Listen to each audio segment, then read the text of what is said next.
a sign, a demonstration of power. It's a little different than a miracle, although that was a miracle. But a sign, as John tells us what Jesus did, is something that points beyond itself. And the Gospel of John is, as one of my college professors used to say, chucky jam full of wondrous things. Signs are done openly, unlike miracles that are hidden. They're hidden from some, revealed to others. Not everyone understands their significance. But we are told here in John that as a result of this, his disciples believed in him. And we find out that throughout the Gospel of John, many people believed in him, but not everyone. The Jews, as he calls them, are skeptical. And in today's Gospel lesson, we have some wonderful things to learn about signs, wonders, miracles.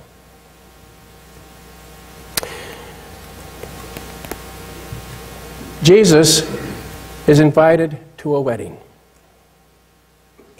Weddings can be very interesting. Yes, Pastor John, he's probably had some interesting things happen.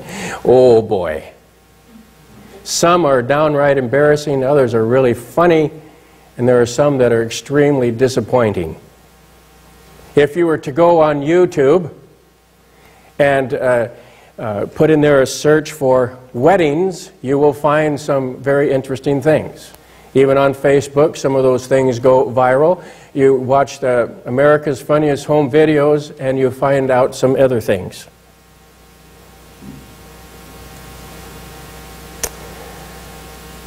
In the past 34 years, I've had some of those experiences, and I'm not going to go into great detail, but there are some where the odd things where I ended up auctioning off some of the decorations so that the couple would have money to go on honeymoon. Other ones is when all of a sudden the best man realizes that my gratuity hasn't been met, so he goes around to all his attendants and says, "Cough up." And other things when you have a wedding and one of the decorations behind them starts on fire. And people are going. But at any rate, in today's story, imagine running out of wine in the culture of today's gospel story. Back then, weddings were a really big deal. There wasn't a whole lot that went on in these small villages. They didn't have television. They didn't have the internet. They didn't have any kinds of things that really were exciting. Life in those times were kind of mundane. So when a wedding came around, man, that was a great moment, days for celebration. They did have weddings, and they really pulled the stops out in these things. In fact, you might say that weddings were their primary entertainment in those villages. People who were getting married were expected to have a big wedding. It wasn't an option. You did what you could, and you'd pull out the stops. They were expected to entertain the community. Imagine that happening today, having a wedding and expecting all of Lebanon to show up. Free food, free drink, woohoo! These parties, these feasts at weddings did not last just an afternoon like we're used to. They would last for days, a week. So you can imagine what that must have been like. They entertained a new set of guests each and every day. And wine was the centerpiece of a Jewish wedding feast. It isn't that they were drunks. They drank wine that was mixed with water, and very seldom did anyone ever get drunk. But you couldn't have a party without wine. One rabbi put it this way: without wine, there's no joy. No wine, no joy. How can you have a wedding feast without joy? This young couple who had run out of wine in the middle of their wedding feast had a real problem on their hands. Not only would it be embarrassing for the moment, but people would remember it for years. In fact, this would be the thing for which the couple would be remembered. Even 50 years later, people would say, "Oh, you remember that wedding of Samuel and Priscilla? They ran out of wine at their wedding."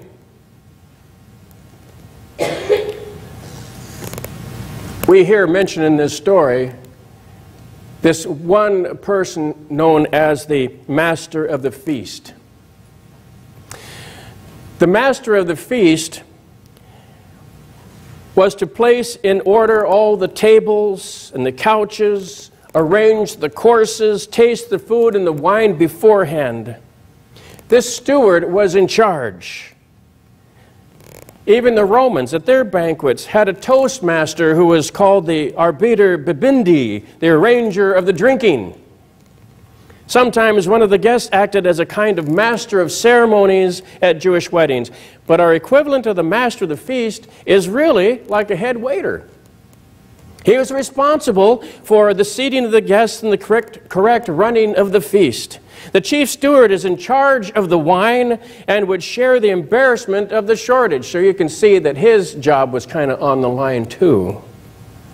He's responsible not only for the quantity of wine, but for its quality and its distribution. I Googled wine steward modern day, and it's very similar, and it's very detailed as to what a wine steward is to do. Everything must be in its place, and they are responsible for their area. If anything goes haywire, they are accountable. So this poor wine steward, the steward of the feast, the master of the feast, had a predicament on his hands, as well as this young couple. Perhaps while he's scratching his head, wondering where's the next batch of wine coming from, how come it hasn't been brought out, Mary goes into action. You see, she was invited, so apparently these were friends. Maybe even relatives, we're not sure, but she was invited, so she somehow felt responsible for some of the disaster that was taking shape. And so she comes to Jesus, who was also invited with perhaps 4 or 5 of his disciples. It wasn't all 12 at that point. And she says, "Jesus, do something." Jesus, basically, in the literal Greek, was saying, "What does that have to do with you or me? You know, we're not in charge." But Mary turns to the servants, and she formulates the Nike slogan: "Just do it. Do what he tells you." And Jesus goes into action. He tells them to fill the water jars. And do you realize what these servants did when they filled the jars? They filled them to the brim. Okay?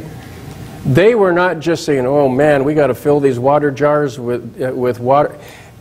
They figured that it was right around 200 gallons of water that was gathered, and they either had to go take it out of a well, or there may have been other vessels that they could get it from. But this was no small task. But they filled them, and they filled them to the brim. They wanted to do their job very well. And then Jesus says to them, draws them out, "Take it to the master of the feast." Right. Now the servants were in a predicament. What do we do? Well, Mary said, "Just do it." Jesus says, "Do it." Let's do it. We take it. And they take it to the master of the feast, and the master, who's been waiting for this wine, marvels over the fact that it's better than what they've been serving.